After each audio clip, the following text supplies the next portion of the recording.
அது மட்டும் இல்லாமல் இப்போ மேசராசி நபர்களுக்கு பெரும்பாலும் வந்து 9ஆம் இடம் வந்து தனுஷுடைய அமைப்பில் வருது. இப்போ இந்த தனுஷ் அமைப்பு பெறக்கூடிய அமைப்பு வந்து இப்போ குரு, அந்த குருவோடைய அமைப்பு வந்து பார்த்தீங்கன்னா வியாழக்கிழமை அன்னைக்கு நீங்கள் வந்து விரலி மஞ்சள், அதுக்கப்புறம் வந்து கல்கண்டு இதை வச்சு நீங்கள் வந்து முருகப்பெருமானை அர்ச்சனை பண்ணிட்டு சக்கரை பொங்கல் வந்து வச்சு படைச்சு அந்த கல்கண்டும் மஞ்சளும் எடுத்துகிட்டு வந்து வீட்டில் வந்து அப்பாவுக்கு முன்னாடி, அப்பா எந்த இடத்துல வந்து அதிகமாக ஒரு இடத்துல வந்து பயன்படுத்துகிறாரோ அந்த இடத்துல அப்பாவுக்கு தெரியாமல் பையன் என்ன பண்ணணும், அந்த விரலி மஞ்சளை வந்து முடி போட்டு வைக்கணும். அதில் வைக்க போகும்போது எதுன்னு கேட்டிங்கன்னா மஞ்சள் கலர் துணியில் ஆச்சுங்களா, நான் சொல்லக்கூடிய பொருள்களை வந்து நீங்கள் வந்து கையாடுங்க. என்னென்ன பொருள் அப்படின்னு கேட்டிங்கன்னா வசம்பு ஆச்சுங்களா, ஜாதிக்காய், அதுக்கப்புறம் வந்து அன்னாச்சி பூ, அக்கறை இந்தமாரி வாசனை திரைவங்களான சில பொருட்களை நீங்கள் நாட்டு மருந்து கடையை கேட்டிங்கனாவே கொடுப்பாங்க. அதெல்லாம் என்ன பண்ணணும், ஒரு மஞ்சள் துணியில் வந்து பார்த்தீங்கன்னா இந்த மஞ்சள் கிழங்கை வச்சு அந்த வாசனை திரையோட சேர்ந்து நீங்கள் வந்து அப்பா அதிகமாக இங்கே யூஸ் பண்ணுறாரோ அந்த இடத்த நீங்கள் தேர்ந்தெடுத்து அப்பாவுக்கு தெரியாமல் அந்த இடத்த நீங்கள் வச்சுட்டிங்கன்னா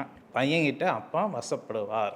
உங்களை பார்த்தா அப்பா வந்து வாடா மகனே சொல்லிட்டு உங்களை வந்து இது பண்ணுவார். சரி, இதுவே பையன்கிட்ட வந்து குறைபாடு இருக்குது, அப்பாட்ட குறைபாடு இல்லை அப்படின்னா அப்பா என்ன பண்ணணும் அப்படின்னு கேட்டிங்கன்னா அப்பா வந்து இதேமாரி மெத்தேடை வந்து வாசனை திரைவங்கள் 5 வகையான திரைவங்கள் விஷயங்களை வந்து அப்பா கூட்டு போய் முருகப்பெருமாள் கோயிலை வச்சு அர்ச்சனை பண்ணிவிட்டு மஞ்சள் கலர் துணியில் அதை முடி போட்டு வந்து பையனுடைய இருக்கிற இடத்துல வச்சால் நிச்சயம் ஒரு மாறுதல் வந்து ஏற்படுத்தி கொடுக்கும்.